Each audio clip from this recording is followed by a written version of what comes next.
Okay.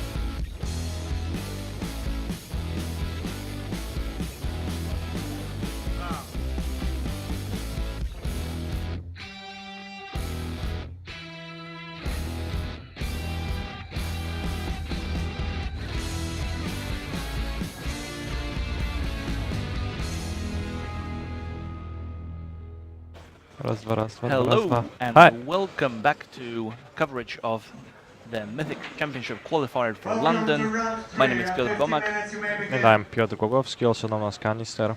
and we are here to bring you the coverage of all the rounds of Swiss and the top 8, which is going to be just one single elimination round since the top 4 players are going to go to the Mythic Championship in London. We have 57 players and our feature match area players are getting ready to play.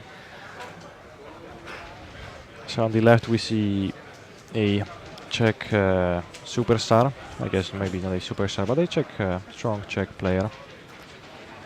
That's Dominik Prosak, right? Yes, exactly.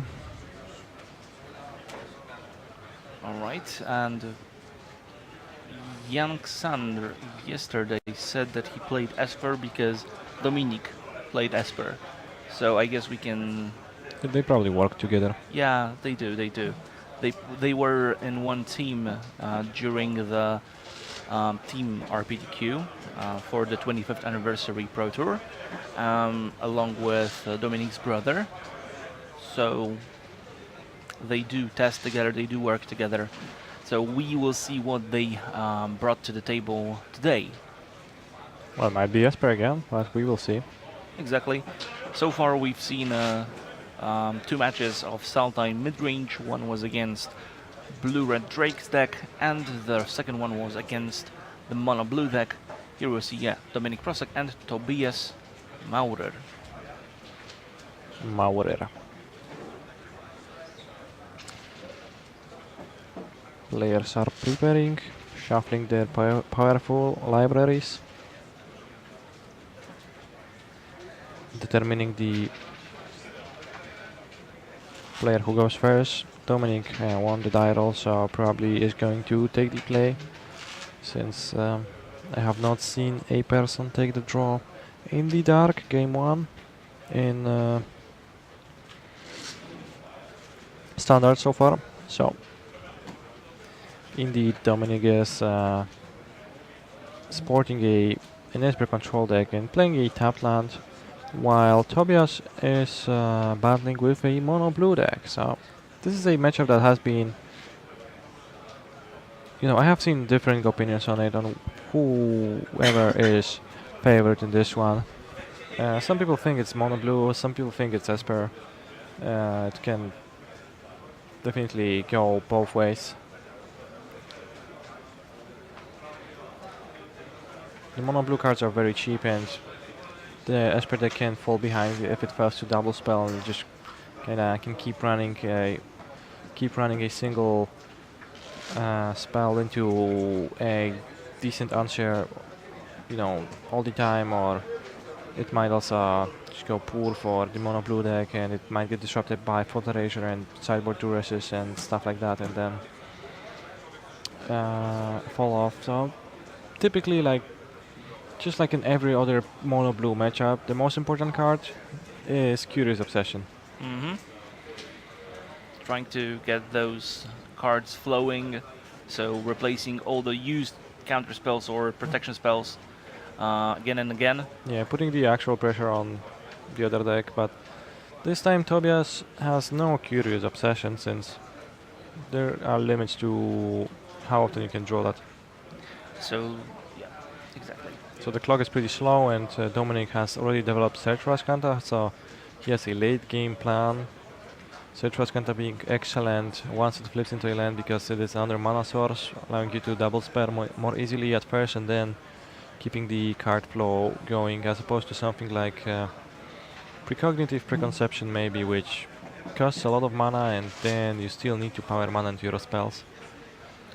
Tobias drawing a couple of lands, Merfolk, or Cloaked Herald, I guess. The unblockable 1/1.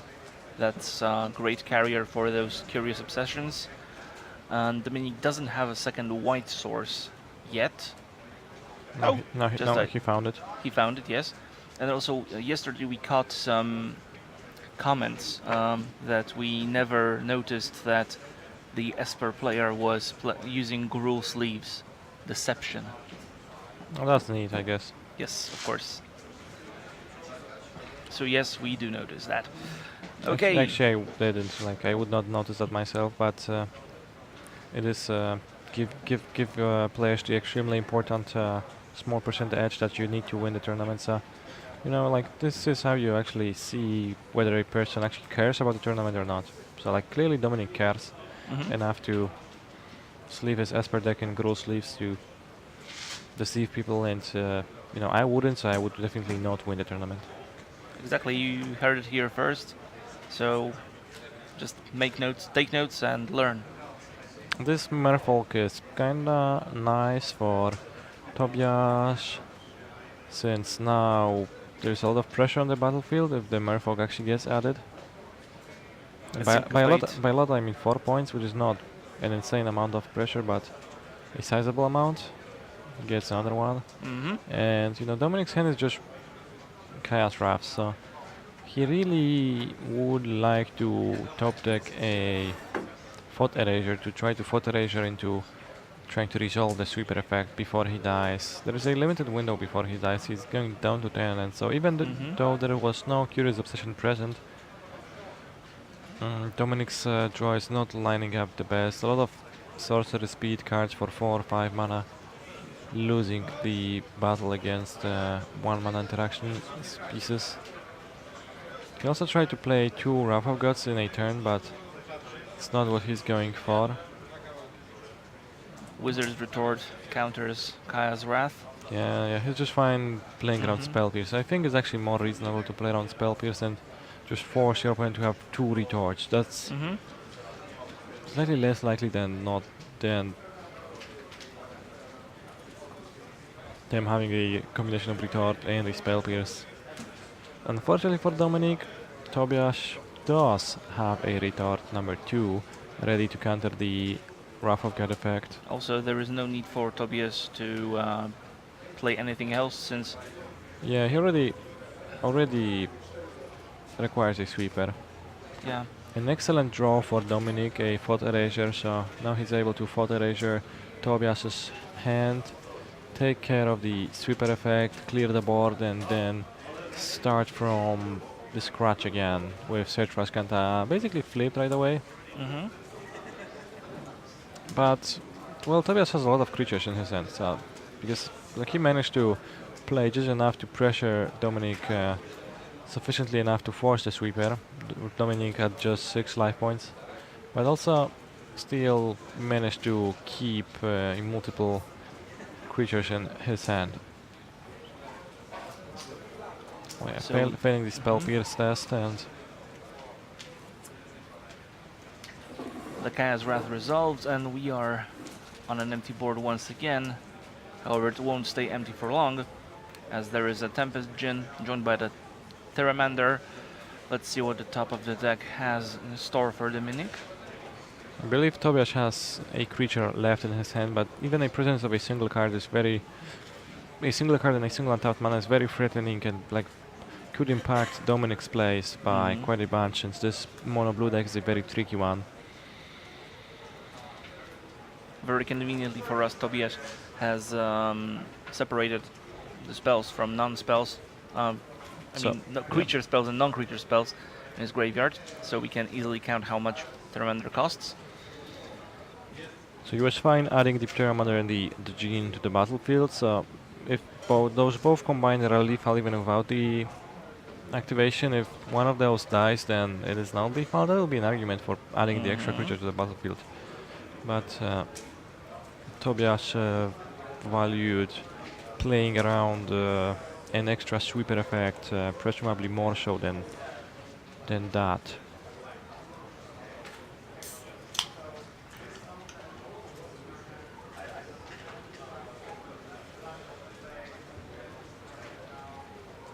Dominic kept the card on top, I believe.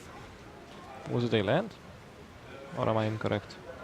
I'm not sure, but he did think about it quite a while. Now he's thinking again about activating Search. No, it was just Vraska's Contempt, so Hmm. that allows him to Vraska's Contempt plus The ferry. Or either activate. Teferi or activate Search Vraskanta and then Vraska's Contempt. He goes with the Ferry, which is extremely reasonable in a way. There is the second Vraska's Contempt. You could probably take care of the Gene immediately. Hmm. Maybe during the upkeep, I guess. But I think you would rather just do it immediately. Since you're not really beating a dive down like so. Hmm. You are like crossing fingers, hoping that there is no dive down. Yeah. So you see how slowly it's moving his lands and stuff. Like he can't really do anything about that, but he still is anxious about the possibility of the dive down. One downside is that, well, now Teferi is going to potentially die to Pteramander. Hmm. So now it buys you life total. Like you go to 8, but still are dead to in 2 hits to Pteramander, and like given his extra Pteramander in hand, Tobias can easily just adapt this one, attack the fairy, kill the fairy, play the extra Pteramander, and next turn still have lethal ready. Of course that's going to get stopped by An extra copy of Vraska's Contempt in Dominic's hand. Yes. And this Ashkanta, the Sunken Ruin, will probably be able to find some cards to deal with the extra creatures. Perhaps even a sweeper. Yeah. He activates Askanta first to give himself a chance to draw a sweeper, but just gets a cast down to kill the other Pteramander. And it's probably going to contempt the 5/5. Hmm. Going to 10 life in the process and having cast down ready. So Tobias hoping for a dive down top deck or a basically dive down spell, which is pretty dead at this point, but don't think he had gotten there. I think he drawn an island. So Dominic, We'll check if the coast is clear. It is just an island.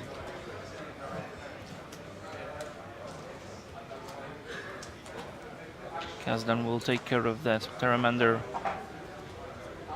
you do it as soon as you have the window to do it. I mean, no reason to wait. Activate his Kanta, start digging for another Teferi and try to run away with the game. There it is. yeah, I think the game is going to be over now. Yeah, it is. Tobias agrees and concedes the game. It's extremely reasonable. The Fairy Plaza Scanta hard to beat. Yes. If what you are top decking are 1/1 monsters that take 5 turns to kill your opponent. So we will see how the matchup pans out after the sideboard. There are not many matchups where the mono blue deck improves after the sideboard.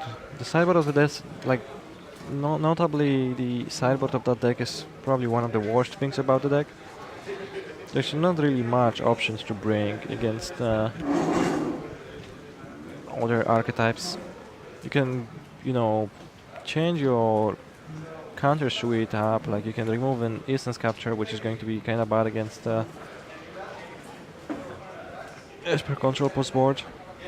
Of course, like even though it's absolutely dead in game 1, it's going to not be in game 2 potentially because of the threats like Lyra, Dawnbringer and similar.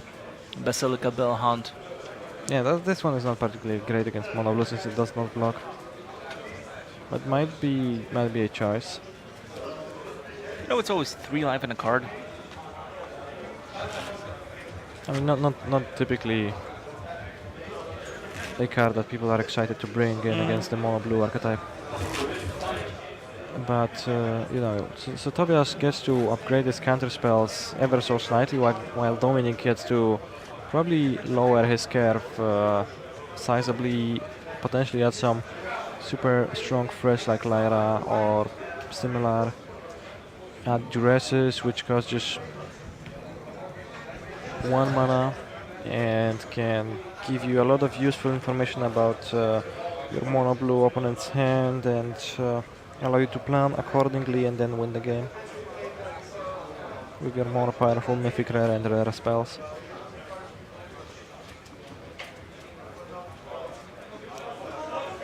So winning game 1, definitely good sign for Dominic.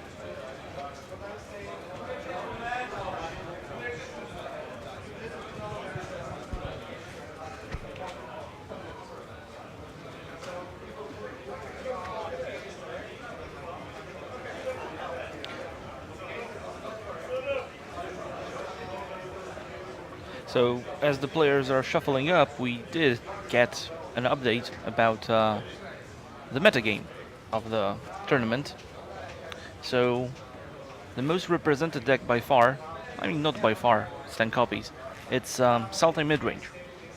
It is followed by Esper deck, the control.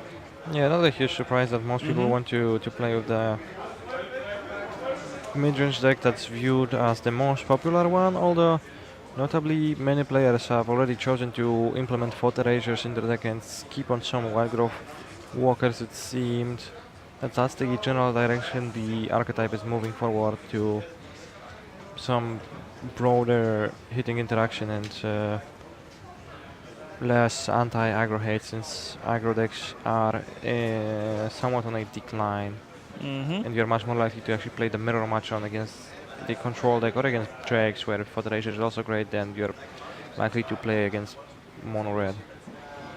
The other decks that have a sizable representation here are the blue-red Drakes, mono blue and mono red. The other decks are just 1s or 2-ups, so very healthy format. There are lots of options that players deem viable. Yeah, I guess we have 3 decks that are represented somewhat equally at the top. Sultai, Esper and blue-red Drakes, followed by mono blue and mono red, which have half of that representation. Then we enter the one copy of one of territory. Notably, Nexus decks are kinda absent from the tournament. Again, like no consensus in the community about how to exactly build those for the tournaments, especially for the best of 3 tournaments. The Nexus decks kinda ravage Arena best of 1 ranked queues, but people have trouble beating the real decks with real sideboards. I mean, decks with real sideboards. Like the best of 1 decks are just as real as the other decks, but I meant the sideboard thing. Meanwhile, both our players have taken a mulligan. Tobias is deciding where to keep his 6. Who do you think it favors if both players mulligan? If both players mulligan, Yeah. I think the mono blue player. Yeah, I think the mono blue player, because the Esper player suffers so much from missing land drops, and like doubly so in this matchup. Like, as you said yesterday, you can operate with this mono blue deck. Like when you have a creature, a land, an obsession, some protection. Whereas with control deck, you need to have interaction, you need to have card draw, you need to kill something. Yeah, you need lands. Like you need lands. you need to invest like 5+ cards into lands to begin with for your draw to be palatable.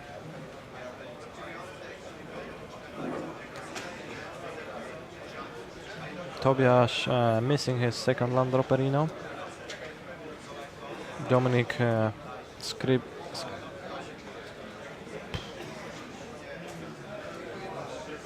making the clock caused by Tobias's creatures a lot faster by playing an untapped Hallowed Fountain. I thought Erasure will take a look at Tobias's hand. Negate, dive down, Wizard's Retort, chart a course.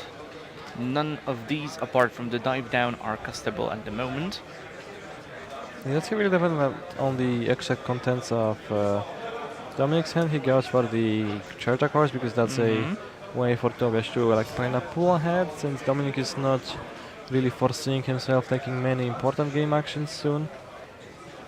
Top decking a Curious Obsession is a decent move on Tobiasz's part. That's a good decision. Gets to build that card advantage train.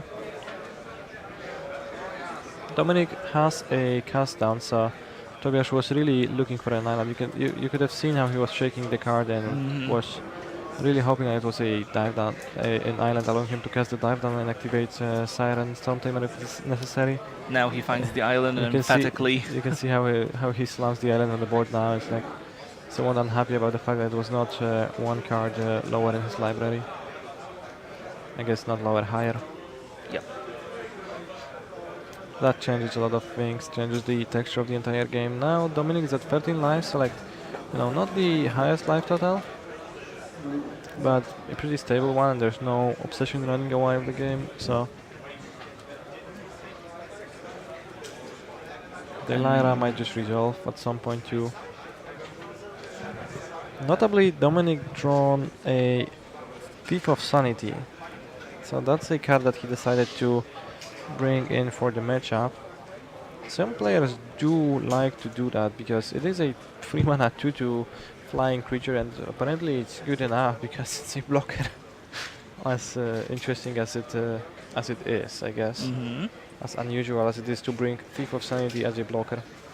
A follow-up play to that Thought Erasure, of course, Search for Ascanta, since Negate was out of the way, was used to counter the Thought Erasure, deny that last bit of knowledge about the contents of the mono-blue player's hand. Now Dominic resolving his search for a Scanta trigger. Well, Dominic knows about Wizard's Retort, so he's not going to just jam Lyra into that, I assume. Of course not. I mean, maybe he will, but like I wouldn't.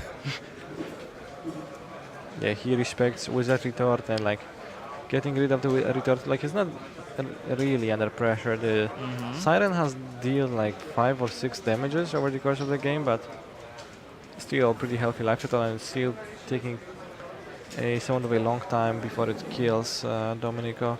The draw for the turn was the second Wizard's Retort. So that can really get Dominic. Ugly. Dominic can really get got by this if he just jumps Lyra now. It's also incentivized towards just activating Ascanta.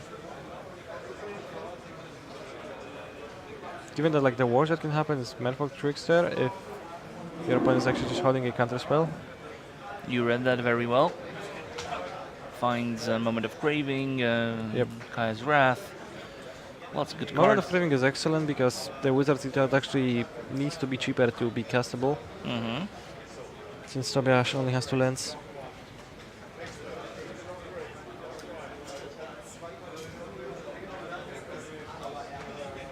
So if Dominic can very possibly upkeep a Moments of Craving on the creature. Chooses not to. And Tobias still without his 3rd land. Beginning of combats because gives consideration to charge, of course. Moment of Craves, the small monster. However, there is a possibility of a dive down. There is one in Tobias's hand. Yeah, there is, but like that's actually what Dominic is working towards. He wants to make Tobias tap his mana down so he can just play a Lyra. And once Lyra is in play, it's pretty hard to outrace Lyra with 1/1s. Now the coast is clear and the powerful angel will block. Typically. It's going to block, it's going to attack.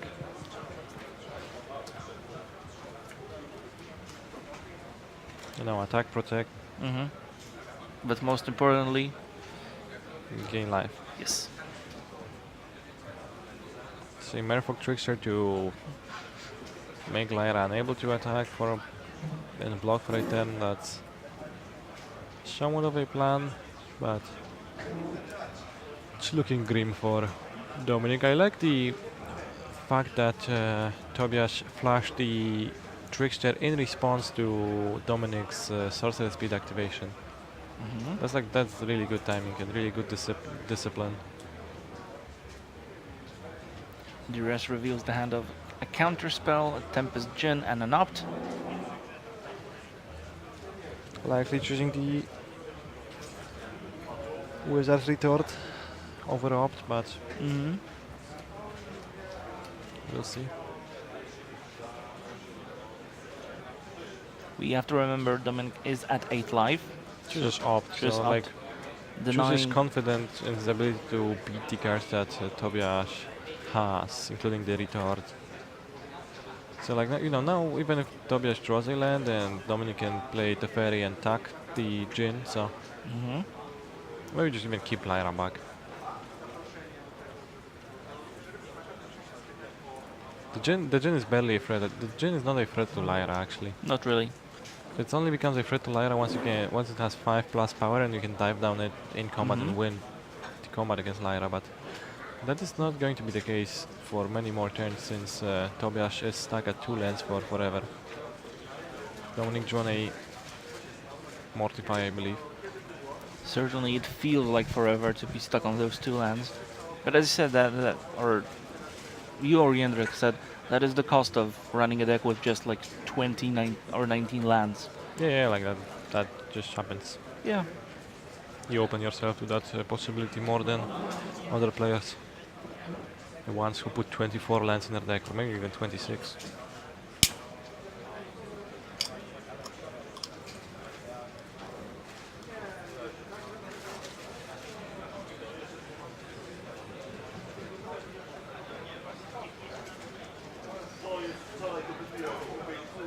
You're right. The main phase activation finds Veraska's Contempt. Lyra has attacked, brought Tobias down to 15. Dominic wisely just not casting his spells into open mana because now the onus is on Tobias to do something. The Lyra is going to contain this board herself, like she gains more life than this creature deal in Yep. a turn cycle, so he is comfortable just taking those damages and Basically gains 1 life every attack cycle, so yeah.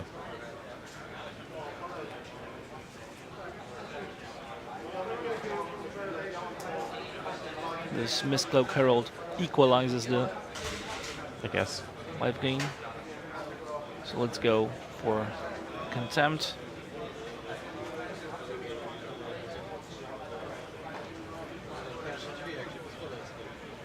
Getting rid of the first annoying Siren Storm Tamer.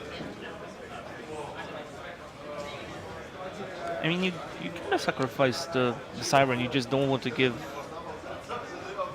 2 points of life, I guess. Yeah, but that comes at the cost of Not keeping up not the... giving up the return.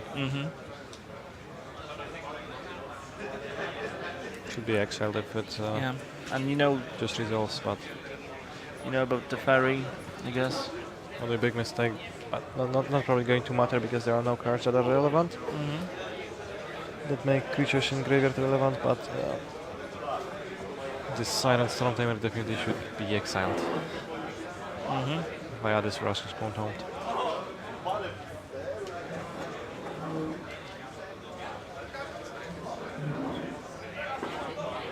The Ferry countered. Cry of the Carnarium. Yeah, using Teferi as a bait spell basically. Yeah, to lock down this game. And Dominic process. Clear the monsters, and Dominic Prosek advances to 3-0 over Tobias Maurer. Tobias Maurer with the mono blue deck. Kinda whiffed, kinda have mana problems early in the game, and again and again it keeps getting proved that these decks have some trouble coming back from behind, and certainly Lyra Dawnbringer is a way to go over the top of what the mono blue deck is doing. Yes. Alright, so as soon as Dominic finishes up in the feature match area, we shall come back with the winner's interview, and for now, we shall have a short break. So see you very soon. Yeah.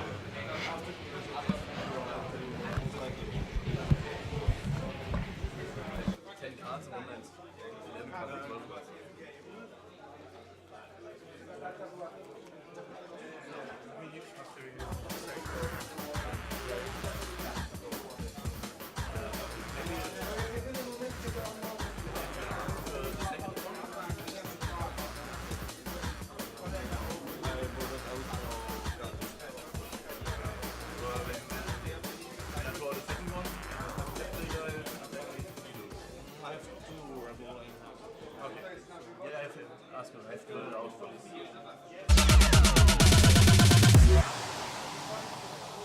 Yeah, in the first game.